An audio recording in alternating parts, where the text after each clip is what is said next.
Okay, it's day 207 off the grid, and this should really be a Socklite post because so far today, I have been working exclusively on getting the Socklite going again. So here is a rear glimpse inside the actual control unit, the inverter, that allows the 230 volt rated Socklite and reading light to run from a 12 volt DC supply. Now, over the last couple of days, there's been a few faults appearing, and last night it packed up completely. So this morning I pulled it all apart and did some fault finding, and it turned out the transistors were okay, there was no dry joints on the boards and all this stuff, and I eventually traced the fault to the transformer. Now this here, that's the original transformer that was in the unit.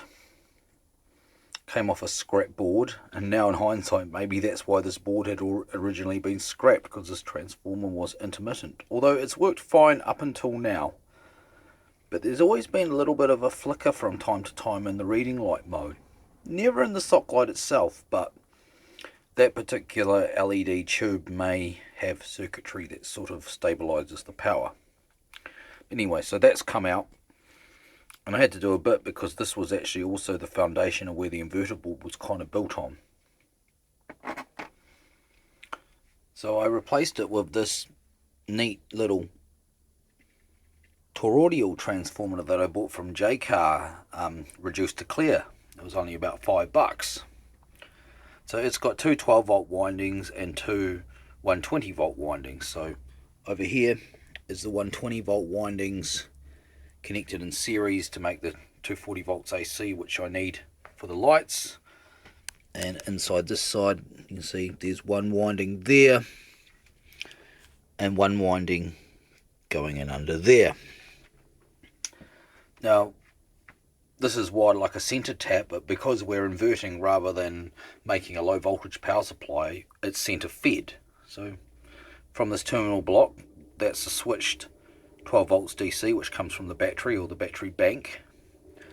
That's fed to each of the coils of the transformer in antiphase.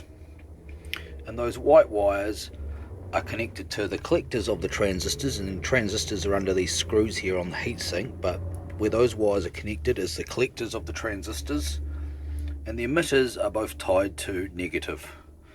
So as each transistor switches on and off, it connects one 12 volt winding to between earth and power, and the other 12 volt winding between earth and power.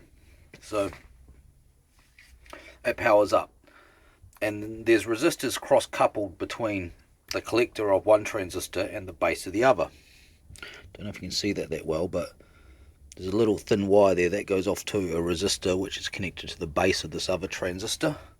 So it's essentially a multi-vibrator, and it's just using the inductance of that primary winding to cause the oscillation. Which means it's self-exciting. It's a really simple circuit. It's a circuit I just grabbed off the internet quite a while ago. Played around with the component values to get what I wanted, but it does mean that the frequency of the inverter will change depending on the load and things like that. And it also is, of course, a square wave output, not even a modified square wave, or so-called modified sine, as some people like to say. But hey, it's really a square wave, isn't it?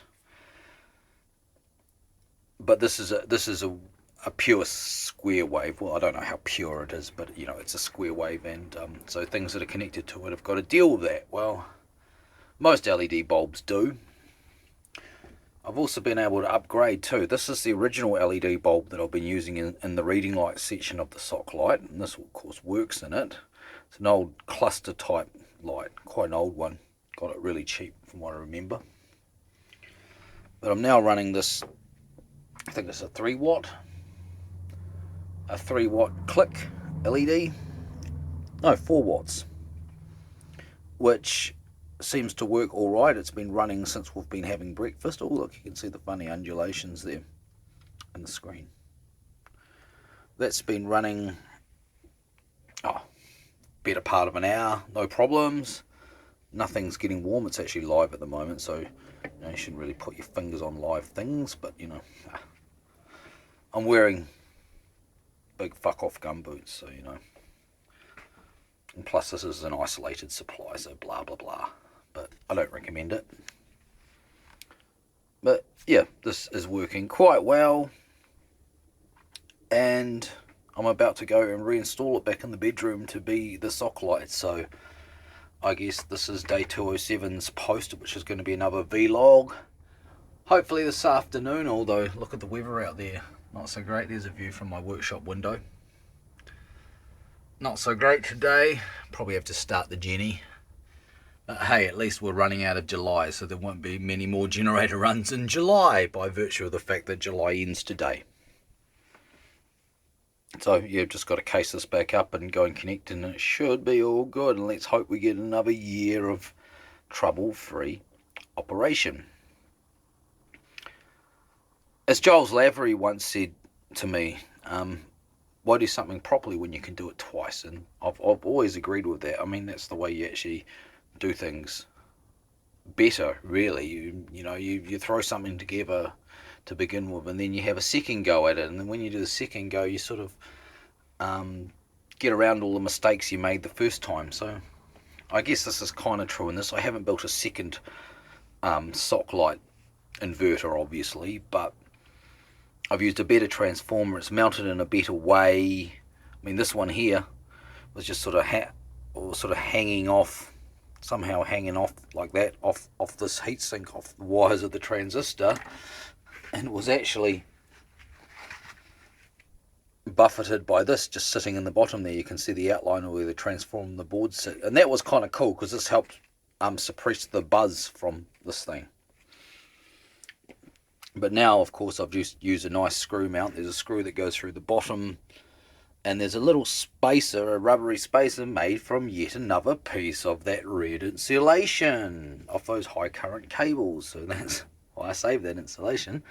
Just a small, it's like a washer really, but being sort of plasticky and sort of almost rubbery, kind of, just stops the whole buzzing thing. But not that a toroidal transformer will buzz much anyway, and I guess that's the last thing I want to say about this, really. I mean, the size of this is pretty bulky for what is probably an under 10 watt inverter, right? It's homemade, and when you make things at home, you can make them whatever size you like, and I like to make things a bit bigger than what they would normally be, just so you got room to wire things up without getting stressed out about it, and fault find if you need to and stuff like that. But it just happened to be the case I had, and the panel is big enough to hold the switches I need, because it's not just an inverter, it's also the switch panel for the Socklite.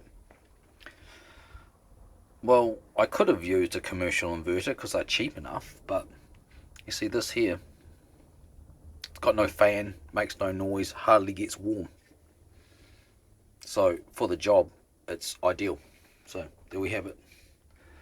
So anyway, as I say, not so great a day today, but this afternoon I will try and get these tracks ready for Imbolc.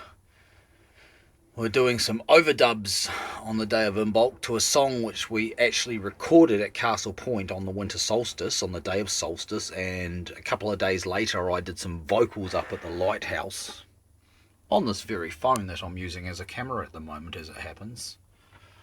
So the song is nearly complete, so just a couple of overdubs. Lead guitar, I think, and keyboards is what we'll do. Baffy will do keyboards, I'll do lead guitar, obviously.